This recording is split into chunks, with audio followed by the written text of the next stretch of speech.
Yes breaking news చూస్తున్నాం. BRS working president KTR Karimnagar చేరుకున్నారు. Party రజతోత్సవ సన్నాహక సమావేశానికి హాజరు కానున్నారు. కరీంనగర్ చేరుకున్న కేటీఆర్ కు మద్దతుగా గులాబీ క్యాడర్ భారీ బైక్ ర్యాలీ చేపట్టింది. బొమ్మకల్ బైపాస్ రోడ్లోని వి కన్వెన్షన్ హాల్ కు భారీ ర్యాలీ వెళ్లారు. ఈ కార్యక్రమానికి ఉమ్మడి కరీంనగర్ జిల్లాకు చెందిన ముఖ్య నాయకులు, పార్టీ శ్రేణులు భారీగా హాజరయ్యారు. రైట్, ఇదే అంశానికి సంబంధించి మరింత సమాచారం మా ప్రతినిధి విజయభాస్కర్ ఫోన్ లైన్ లో అందిస్తారు. S Vijayabhaskar. BRS working president Karimnagar కు చేరుకోగానే, కేటీఆర్ చేరుకోగానే భారీ ఎత్తున పెద్ద ఎత్తున పార్టీ శ్రేణులు, కార్యకర్తలు, నాయకత్తులు స్వాగతం పలికారు.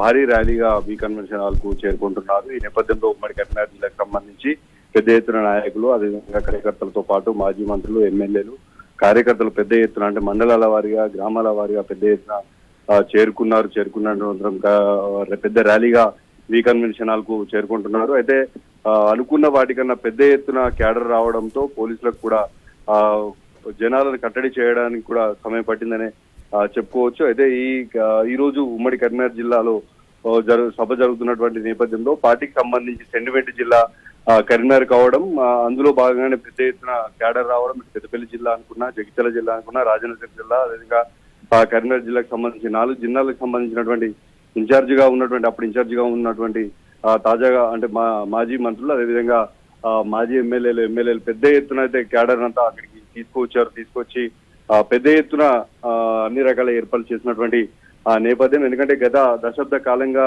చేసినటువంటి అభివృద్ధి అనుకున్న సంవత్సర కాలంలో జరిగినటువంటి తప్పిదాలు, రైతాంగం ఎదుర్కొంటున్నటువంటి సమస్యలన్నిటిపైన ఒక స్టేట్మెంట్ ఇవ్వనున్నటువంటి నేపథ్యం అయితే కనిపించింది. ఇక అనంతరం ఇక్కడ సభ ముగిసినటువంటి అనంతరం తిరిగి రాజన్న సిరిసిల్ల జిల్లాకు వెళ్తారు. అక్కడ ట్రేడ్ లైసెన్స్ లేదన్నటువంటి కారణంలో టీ స్టాల్ ను అక్కడ తొలగించారు అక్కడ కలెక్టర్. ఈ నేపథ్యంలో తనకి శ్రీనివాస్ అనేటువంటి వ్యక్తికి టీ స్టాల్ ను కూడా సిబ్బందికి సంబంధించి ట్రేడ్ లైసెన్స్ తీసేశారు జిల్లా కలెక్టర్. నేపథ్యంలో శ్రీనివాస్ కు టీ స్టాల్ ను ఏర్పాటు చేస్తామని గతంలో హామీ ఇచ్చినటువంటి నేపథ్యంలో ఆ టీ స్టాల్ ను కూడా ఈ రోజు ప్రారంభించనున్నారు. అనంతరం రంజాన్ వేడుకల్లో పాల్గొని ముస్లింలకు ఇఫ్తార్ విందున్నారు. అయితే ఇటు కరీంనగర్ సభ ముగిసినటువంటి అనంతరం రాజన్న సిరిసిల్ల జిల్లాలో భారీ ఎత్తున జనసందోహం కూడా కనబడుతున్నటువంటి నేపథ్యం. ఎందుకంటే అక్కడ ఇప్పటికే ఇటు బీఆర్ఎస్ పార్టీ, అదేవిధంగా కలెక్టర్ కు మధ్య వైరుధ్యం ఉన్నటువంటి నేపథ్యంలోనే తాను పార్టీ అధికారంలో లేనప్పటికీ కూడా కార్యకర్తలను, అదేవిధంగా తనకు అనుగుణంగా ఉన్నటువంటి వారిని అందరినీ కూడా ఆదుకుంటామని చెప్పేసి ఇప్పటికే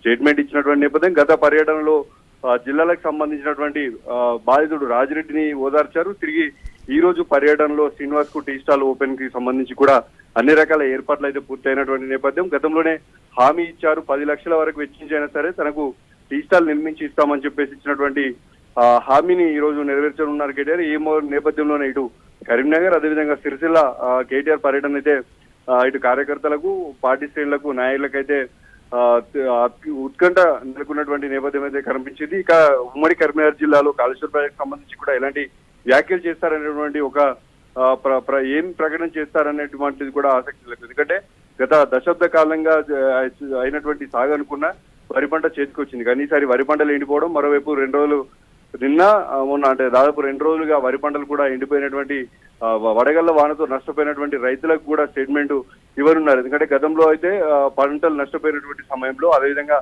పంట నష్టపరిహారం కూడా ఎకరానికి 30,000 వరకు ఇవ్వాలని చెప్పేసి డిమాండ్ చేశారు. తిరిగి ఈ రోజు ఎలాంటి స్టేట్మెంట్ ఇస్తారనేటువంటి ఒక ఉత్కంఠ అయితే నెలకొంది. మరికొద్ది సేపట్లోనే కరీంనగర్ లో వి కన్వెన్షన్ హాల్లో కేటీఆర్ ప్రసంగం ఎలా ఉండబోతుంది అనేటువంటి ఒక ఆసక్తి నెలకొంది. అనంతరం సాయంత్రం రాజన్న సిరిసిల్ల జిల్లా పర్యటనలో కేటీఆర్ పర్యటన అయితే కొనసాగనుంది. Thanks for the information Vijayabhaskar.